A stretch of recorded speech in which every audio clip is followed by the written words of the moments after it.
3টা বছর তো দিতে পারেনি। আগস্টের 5 তারিখে মামলা শুধু তুলতে দেরি।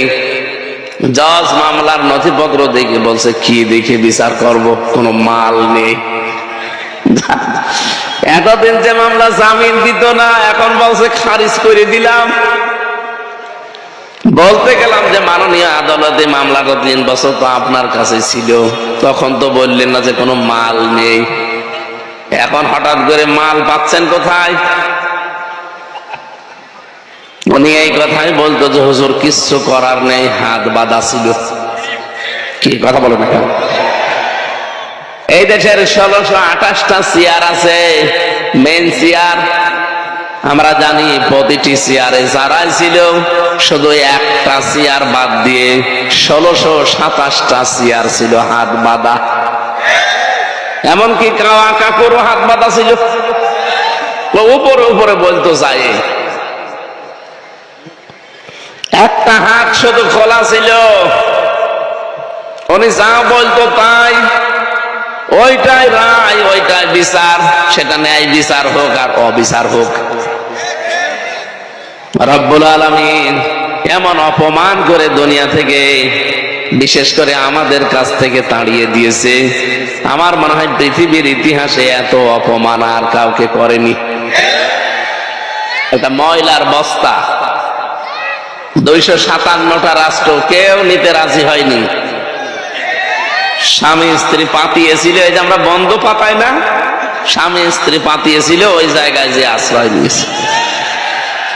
কিন্তু দুঃখজনক হলেও সত্য, এখন গলার কাটা হয়ে দাঁড়িয়েছে দাদা বাবু।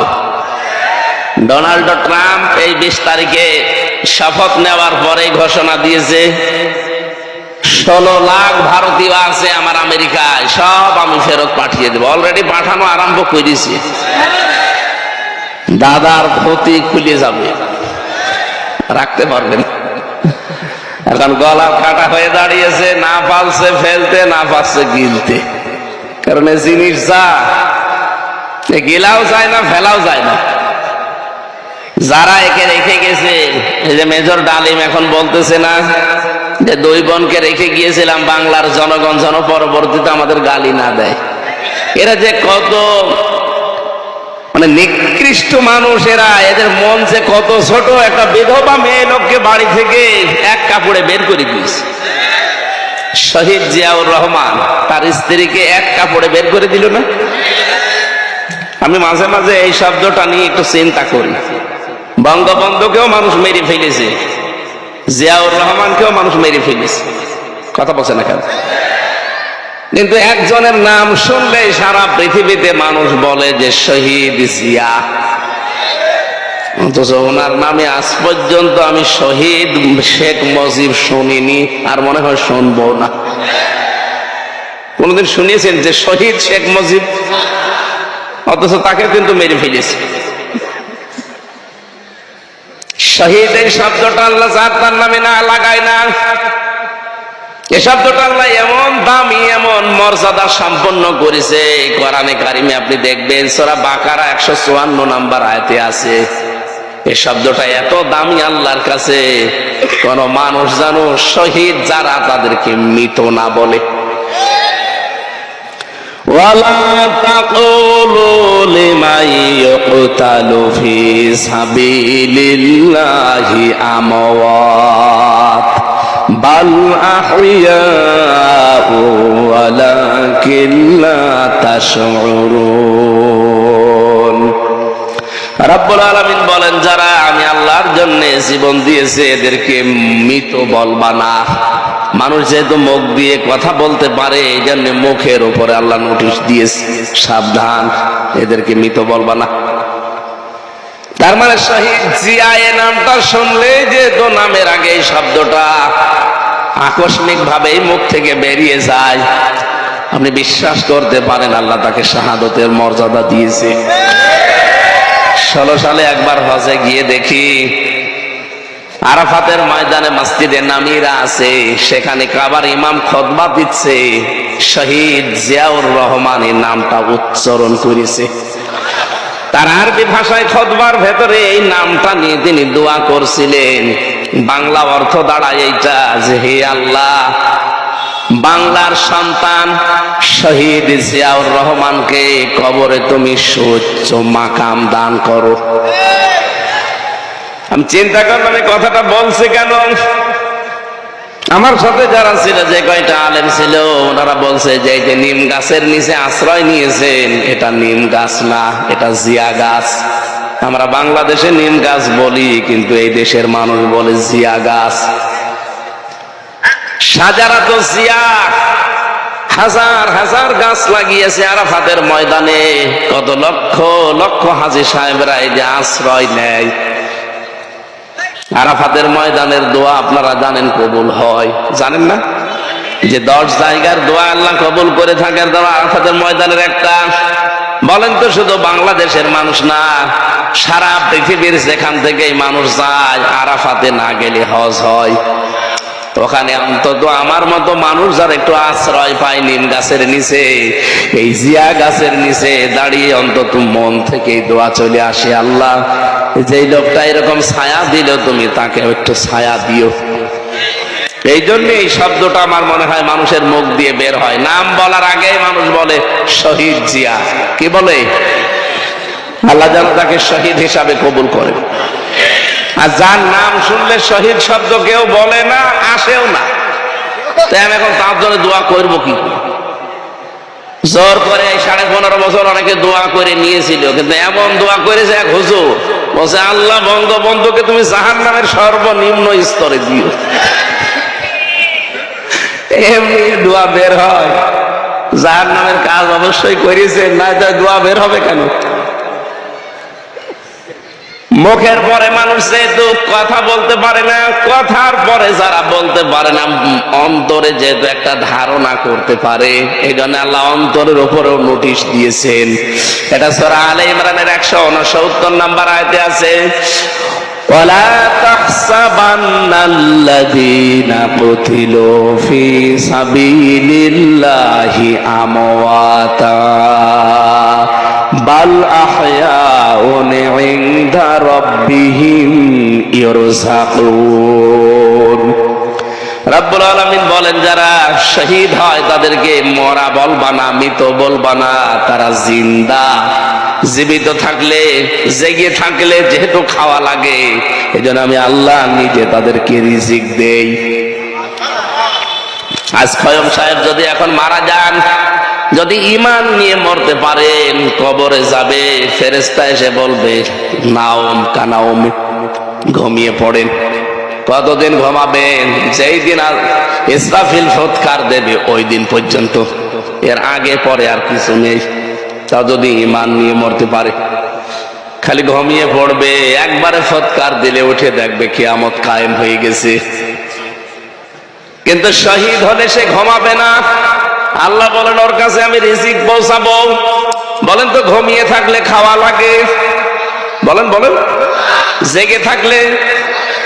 আর খাবার খেলে যে রক্ত গোশত তৈরি হয়, তাহলে শহীদ যারা হয় ওরা শুধু জীবিত না, ওদের রক্ত গোশত তৈরি হচ্ছে। এর প্রমাণ দিয়েছেন হযরতে আমির হামজা রাদিয়াল্লাহু তাআলা আনহু। তিনি যে উহুদের ময়দানে শহীদ হয়েছিলেন, তাকে 70 থেকে 72 টুকরা করেছিল কাফেররা। তার ইন্তেকালের প্রায় 30 বছর পরে একবার মদিনায় ঢল হওয়ার কারণে তার কবরটা ভেঙে যায়। ওই সময় যারা ছোটবেলায় যুদ্ধ করেছিল তার সাথে এখন তারা মুরব্বী হয়ে গেছে। রক্ত অনুসন্ধান করতে গিয়ে দেখে 30 বছর আগে মুহাম্মদুর রাসূলুল্লাহর আপন চাচা হযরতে হামজা, কাফেররা সেই জায়গায় তাকে তরবার দিয়ে আঘাত করেছিল তীর দিয়ে। ওই কাঁচা জায়গাগুলো এখনো ফিনকি দিয়ে রক্ত বের হচ্ছে। রাজবাড়িবাসী উনি যদি খাবার না খাবেন, 30 বছর পরে রক্ত আসলো কোত্থেকে? কথা বলে না কেন? এই যে আমরা খাবার খাই, খাবারের দ্বারা 5টা জিনিস তৈরি হয়। যে কোনো খাবার খেলে প্রথমে খাবারের নির্যাস থেকে তৈরি হয় পিত্তরস, যেটা দিয়ে খাবার হজম হয়। 2 নম্বরে তৈরি হয় এটা দিয়ে রক্ত। 3 নম্বরে তৈরি হয় এটা দিয়ে বীর্য। 4 নম্বরে এটা দিয়ে তৈরি হয় মল, 5 নম্বরে তৈরি হয় পানি, প্রসাব। উনি যদি খাবার না খাবে 30 বছর পরে ওনার শরীরে রক্ত আসলো কোত্থেকে? তার মানে যে কথাটা বলতে চাচ্ছিলাম, আল্লাহ রাব্বুল আলামিন শহীদ এই শব্দটা এত দামি, এত মর্যাদা সম্পন্ন করেছেন, আর যারে তারে শাহাদতের মর্যাদা আল্লাহ দেন না। وَلِيَعْلَمَ اللَّهُ الَّذِينَ آمَنُوا وَيَتَّخِذَ مِنكُمْ شُهَدَاءَ। সূরা আলে ইমরানের 140 নম্বর আয়াতের মাঝের অংশে আছে, আল্লাহ পাক বলেন, যার জীবন যৌবন আমার কাছে ভালো লাগে, যার অ্যাক্টিভিটিস, যার মানবতার কল্যাণমূলক কাজগুলো আমি আল্লাহর জন্য ভালো লাগে, তখন তাকে সাধারণভাবে মরণ দেই না, ওকে মরণ দিলে আমি আল্লাহ শাহাদতের মরণ দিয়ে ধন্য করি। এই জন্য আমাদের উচিত হচ্ছে নবীদের মতো, সাহাবীদের মতো সারাটা জীবন এই দোয়া করা, আল্লাহুম্মা ইন্নী আসআলুকা শাহাদাতান ফি সাবিলিক।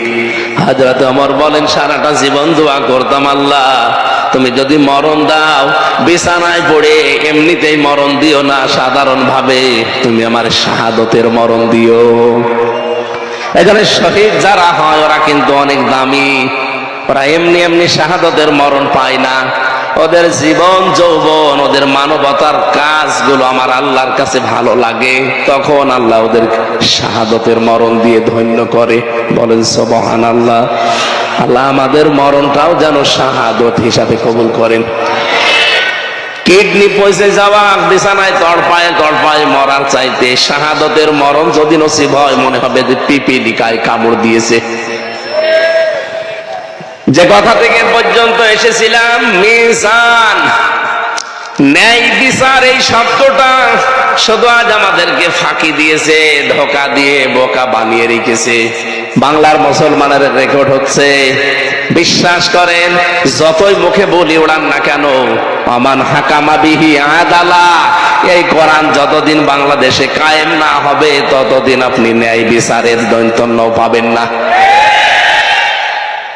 এটাই তাহলে কায়েম করার চেষ্টা চালান। ন্যায় বিচার কাকে বলে, কত প্রকার, কি কি আপনি দেখতে পাবেন। এটা যদি আপনার কাছে রাজনীতি মনে হয়, হ্যাঁ এটাই রাজনীতি, কথা বলছে না কেন? এটা যদি আপনার কাছে ধর্ম ব্যবসা মনে হয়, এইটাই ধর্ম ব্যবসা। কারণ এতদিন আমরা এই 54 বছর দেখেছি, ন্যায় বিচারের নাম শুনে ন্যায় বিচার পাইনি। সুতরাং এইটা এখন দেখতে বাকি আছে। সত্যি যদি এটা কায়েম হয়ে যায় দেশে, আল্লাহর কসম আপনি ন্যায় বিচার দেখতে পাবেন। আর আমার বড় আশা এটা আমরা দেখতে পাবো ইনশাআল্লাহ। কারণ কি, কথা বলছেন, আগস্টের 5 তারিখের আগের ইন্টারন্যাশনাল জরিপ গুলো দেখবেন, আমি যা বলছি সব পড়ি এবং দেখে বলছি। যতগুলো জরিপ এই দেশে আগস্টের 5 তারিখের আগে আমরা দেখেছিলাম, আমেরিকা, ভয়েস অফ আমেরিকা এটা খ্রিস্টানরা চালায়, মাইক্রোসফট এটাও খ্রিস্টানরা চালায়।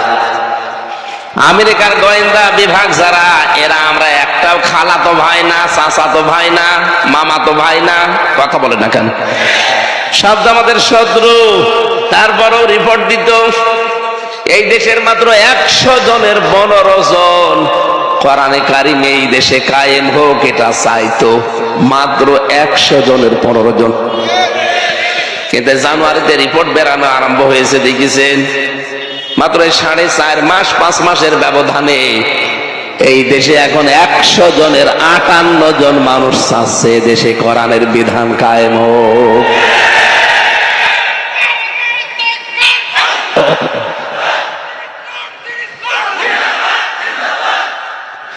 আমি তো এই রিপোর্ট এখন বানালাম, আপনি এখন ইন্টারনেটে সার্চ দেন,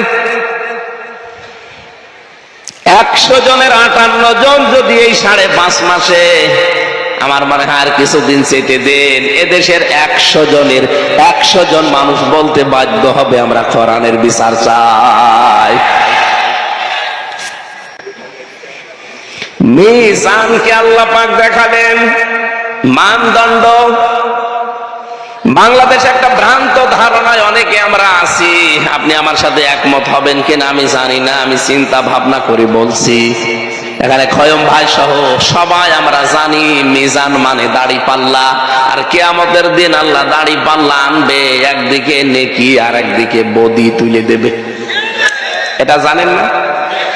এবার আমার প্রশ্ন, জবাব দেবেন ভাই আপনি। কিয়ামতের দিন আল্লাহ মিজানের পাল্লায় মাপ দেবেন কি? আমল। কি মাপ দেবেন? আমল মানে কাজ। বলেন বলেন, কোনদিন একটু চিন্তা এসেছে আপনার মাথায় যে আমল মানে কাজ? কাজ কি মানুষ দাড়ি পাল্লায় তুলে মাপে যে 5 কেজি কাজ? বলেন, চিন্তা করা লাগবে না? আফালা ইয়াতাদাব্বারুনা আল কোরআন, কি হয়েছে তোদের কোরআন নিয়ে কেন চিন্তা ভাবনা করা আসে না? আজকে থেকে আপনার চিন্তার খোরাকি দিয়ে দিলাম, ভাববেন যে কাজ কিন্তু মানুষ দাড়ি পাল্লায় তুলে মাপে না, কাজ মাপার জন্য আলাদা যন্ত্র আছে, নেই? এই যে স্টেজটা, এটা যদি আপনাকে আমি মাপতে বলি এখন দাড়ি পাল্লায় তুলে দেবেন? এটা মাপার জন্য আলাদা যন্ত্র আছে, তার নাম ফিতা। কি ফিতা বা গজ দেন, আমি মেপে দেবো যে কত বাই কত ফিট আছে। এটা আপনাকে যদি এই যে পানির বোতল দিয়ে বলা হয় যে ভাই এটা মেপে দেন, এটা ফিতা দিয়ে মাপবেন? কি দিয়ে? এটা সিসি দিয়ে, লিটার দিয়ে এটা মাপা লাগে। আপনাকে যদি এতগুলো এই যে লবণ আছে, এই লবণটা যদি বলা হয় ভাই মেপে দেন, ফিতা দিয়ে মাপবেন, এটার জন্য কেজি লাগবে, পাথর লাগবে। কথা বলেন না কেন? পৃথিবীর যত জিনিস আছে প্রতিটি জিনিস পরিমাপ করার যন্ত্র আছে না নেই? তাদের নামও আলাদা আলাদা। তাহলে দুনিয়াতে কাজ আল্লাহ মাপবে, কাজ আমল বলা হয় আরবিতে, বাংলায় কি বলেন তো? কাজ কি কেউ কোনদিন দাড়ি পাল্লায় তুলে দিয়ে মাপতে পারবে যে 5 কেজি কাজ আরে 10 কেজি কাজ? কাজ মাপতে হলে কি লাগে? গুরুত্ব লাগে। কি লাগে? গুরুত্বের ভিত্তিতে একটা কাজ পরিমাপ করা লাগে, যে কাজটা কতটুকু গুরুত্বপূর্ণ আর গুরুত্বহীন। এই যে এখানে যে স্টেজ দেখতে পাচ্ছেন, এটারও কিন্তু গুরুত্বপূর্ণ 2টা জিনিস আছে, এই খুঁটি আর এই সামিয়ানা। খুঁটি আর সামিয়ানা না থাকলে কেউ এটা স্টেজ বলবে? কিন্তু গুরুত্বহীন অনেক জিনিস এখানে পড়ে আছে। এই যে টেবিলটা, এই যে মাইকটা, এই যে ফুলের টব, এই যে কার্পেট দেওয়া আছে, ফুল লাগিয়েছে, এটার জন্য নাও থাকে তাও কিন্তু মানুষ বলবে এটা স্টেজ। বলেন না কেন? কিন্তু খুঁটি না থাকলে আর সামিয়ানা না থাকলে পাগলও বলবে না এটা স্টেজ। আল্লাহ রাব্বুল আলামিন যত ইবাদত দুনিয়ায় দিয়েছেন, আপনি দেখবেন প্রতিটি ইবাদতে কিছু গুরুত্বপূর্ণ আর গুরুত্বহীন এগুলো ভাগ করে দিয়েছেন। যেমন নামাজের ফরজ কয়টা? 13টা। কয়টা? এই 13টা ফরজের যদি 12টা আদায় করেন, একটা আদায় করেননি, আপনার সওয়াব হবে কয়টা? একটাও না। এখন যদি বলেন না আমি 12টা আদায় করলাম, মাত্র একটা করি নাই, অন্তত 12টা সওয়াব আমারে দেন, হবে? এটা যেমন সহজে বুঝলেন, এই স্টেজের খুঁটি আর সামিয়ানা বাদ দিলে যেমন এর কোনো গুরুত্ব থাকে না, আল্লাহ প্রতিটি ইবাদত এরকম ভাগ ভাগ করে কিছু গুরুত্বপূর্ণ জিনিস আমাদের আগেই জানিয়েছেন। নামাজের ভেতরে গুরুত্বপূর্ণ জিনিস 13টা। রোজা ভেঙে যায় এরকম 5টা বা 7টা কারণে। কয়টা? হজ ভেঙে যায় 3টা কারণে বা 5টা কারণে। পৃথিবীর প্রত্যেকটা ইবাদত ভাগ ভাগ করে আল্লাহ আমাদেরকে এটাই জানাতে চেয়েছেন যে আগে গুরুত্বপূর্ণটা আদায় করো, এরপরে গুরুত্বহীন এগুলো না থাকলেও কিন্তু তোমার কাজ হয়ে যাবে। একজন জবাব দিয়ে দেন, কিয়ামতের ময়দানে আল্লাহ যখন আপনার কাজ মাপবেন, গুরুত্বের ভিত্তিতে মাপতে গিয়ে এই কোরআনে আল্লাহ গুরুত্বপূর্ণ কাজ দিয়েছেন 500টা। কয়টা? বলেন বলেন। আপনি কোরআন যারা পড়তে পারে দেখবেন শরীয়তের বিধান আছে এর ভেতরে 500। আপনি 499টা মানেন কিন্তু একটা মানেন না, আপনার সওয়াব হবে কয়টা? নামাজের 12 ফরজ আদায় করলে একটা ফরজ আদায় না করলে যেমন পুরা নামাজ বাদ, একটা সওয়াব হয় না, 0 বা 0 হয়। এই দুনিয়াতে আমাদেরকে আল্লাহ 500টা ফরজ বিধান দিয়েছেন, আমরা অনেকে 499টা মানি, কিন্তু একটা মানার ক্ষেত্রে গড়িমসি করি, বাদ দিয়ে দেয়। কিয়ামতে আপনার আমল নামা যখন আল্লাহ মাপ দেবে, আল্লাহর কসম আপনার 0 হবে, 0 হবে। এবার আসেন নামাজের 13 ফরজের প্রথম ফরজ কি? শরীর পাক। কি বললাম তো, একজন জবাব দিয়ে দেন, হয়ে যাবে।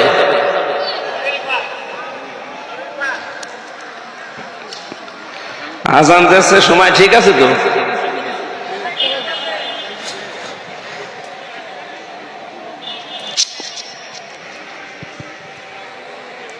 না, এইভাবে তো কথা বোঝানো যাবে না।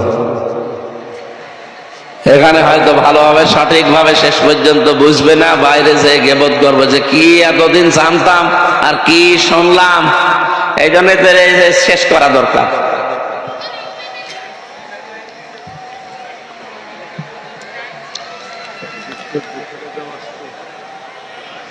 নামাজ তো 1:30, আমরা তো 40 মিনিট হয়েও গেল, কিন্তু কথা তো শেষ করতে এখনো তো 15-20 মিনিট দরকার। 20 মিনিট এখানে নামাজ পড়বেন আপনারা।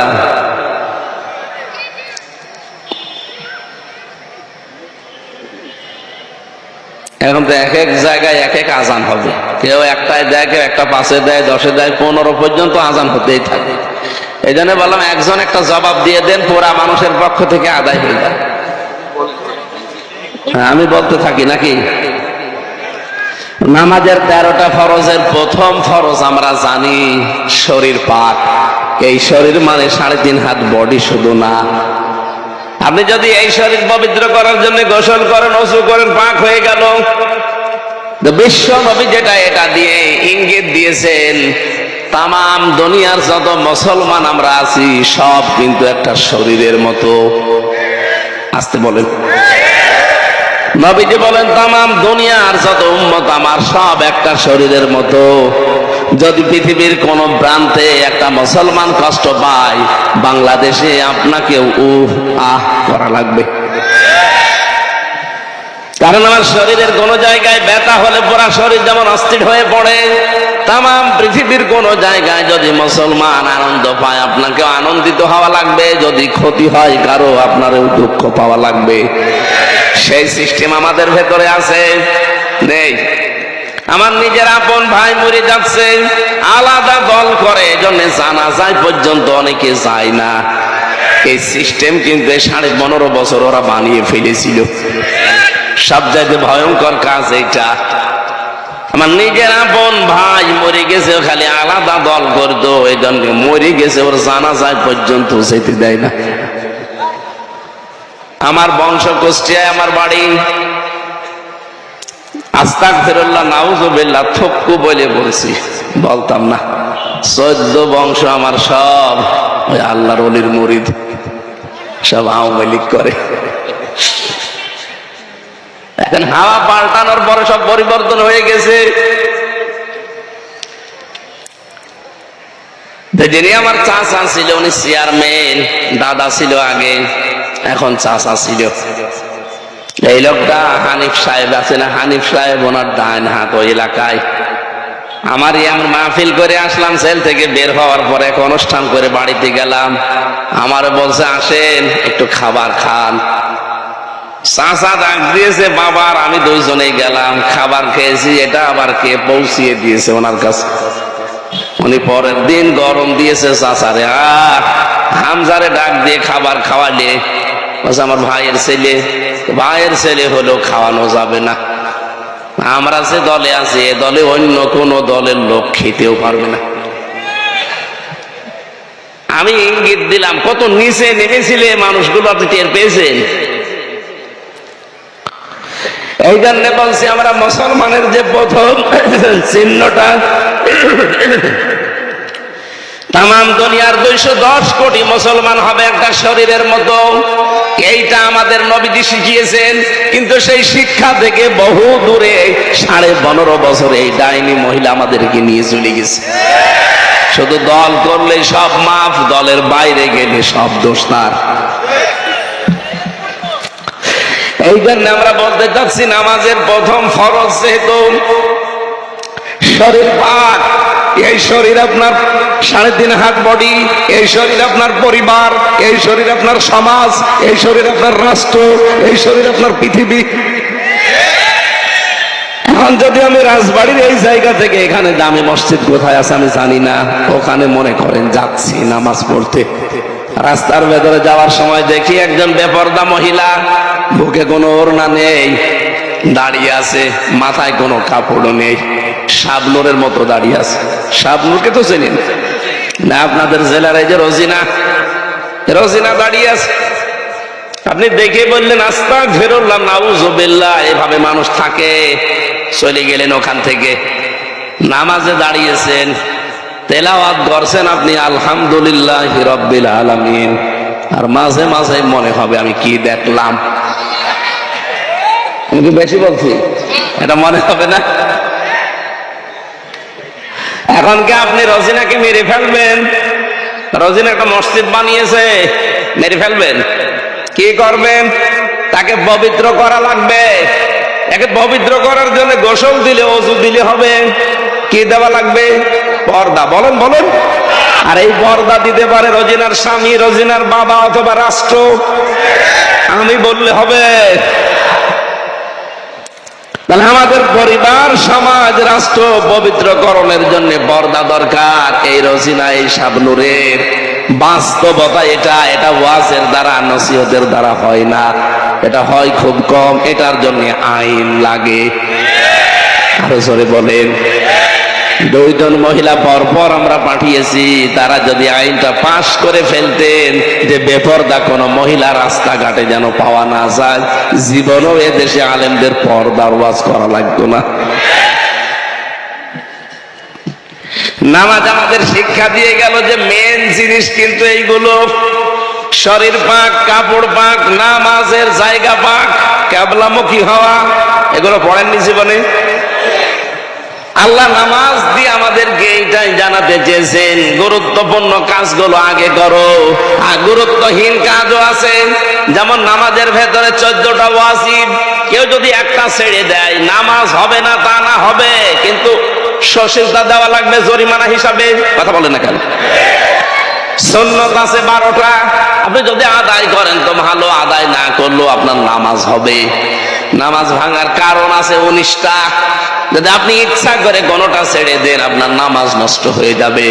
মুস্তাহাব আছে, মুবাহ আছে, নামাজের অনেক নিয়ম নীতি আছে, কিন্তু আসল বিষয় হচ্ছে গুরুত্বপূর্ণ ফরজ।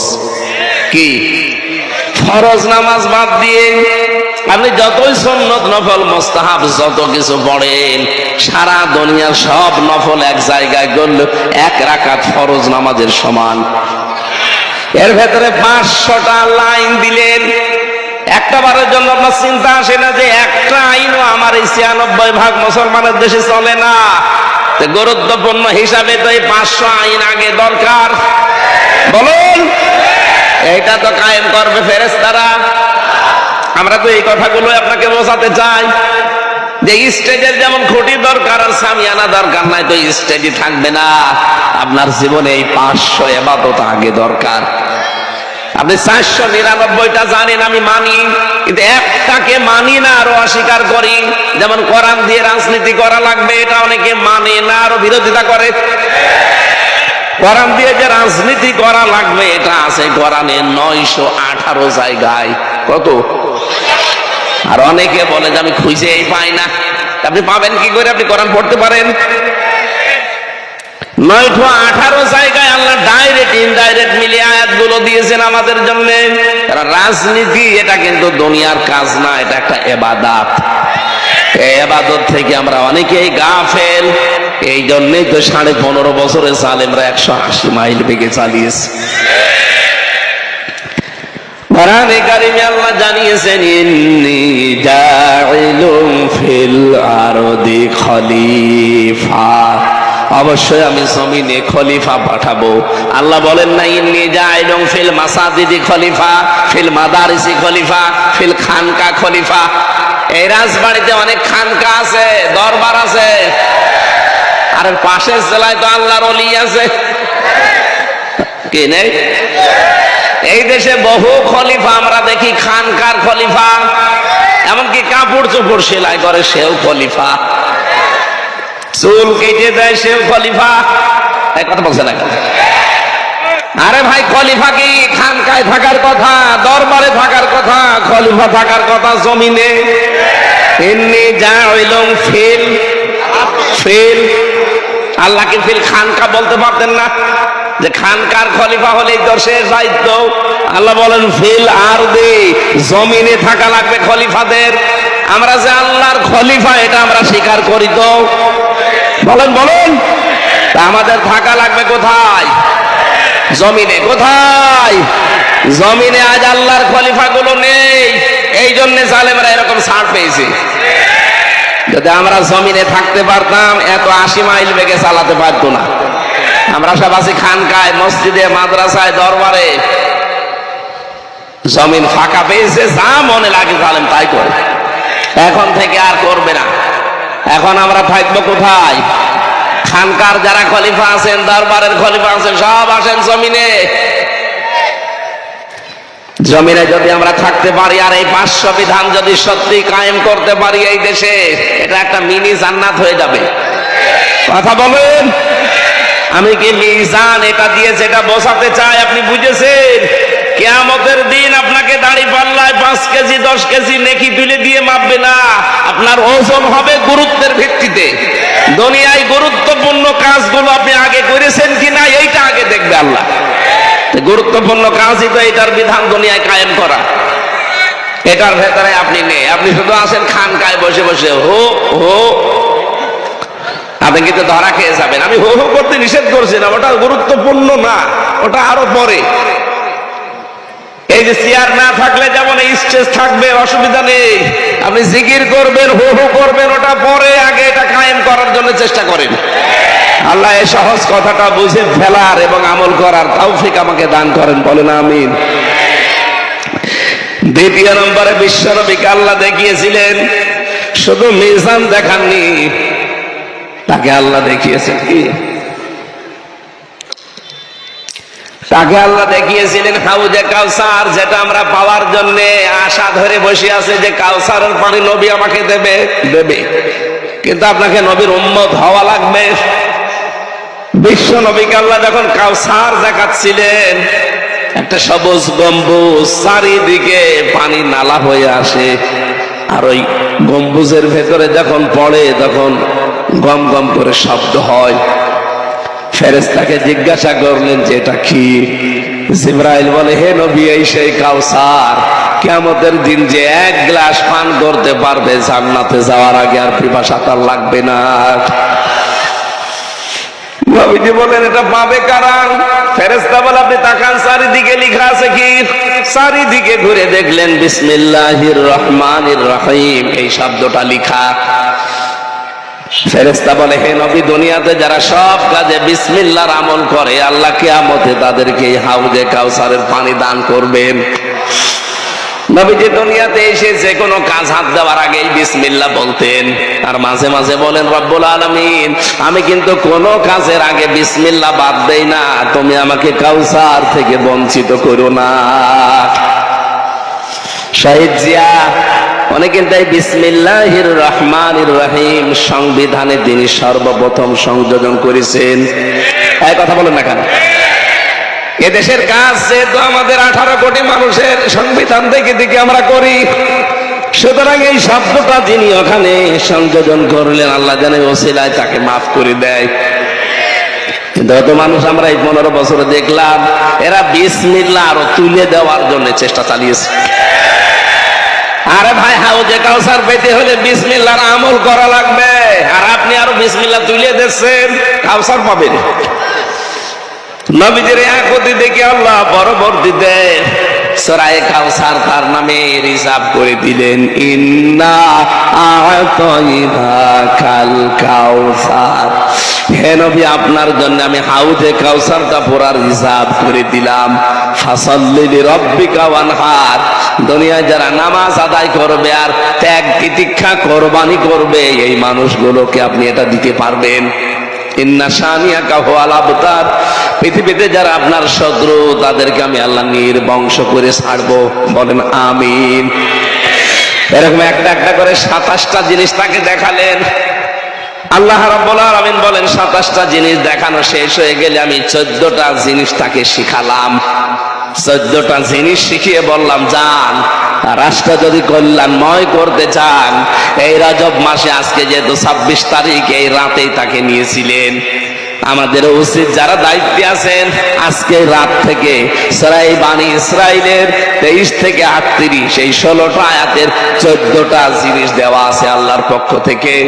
দল মত নির্বিশেষে রাষ্ট্রে এই 14টা বিষয় যেন আমরা কায়েম করতে পারি, এদেশ আবার দাঁড়িয়ে যাবে কল্যাণময় রাষ্ট্র হিসাবে ইনশাআল্লাহ।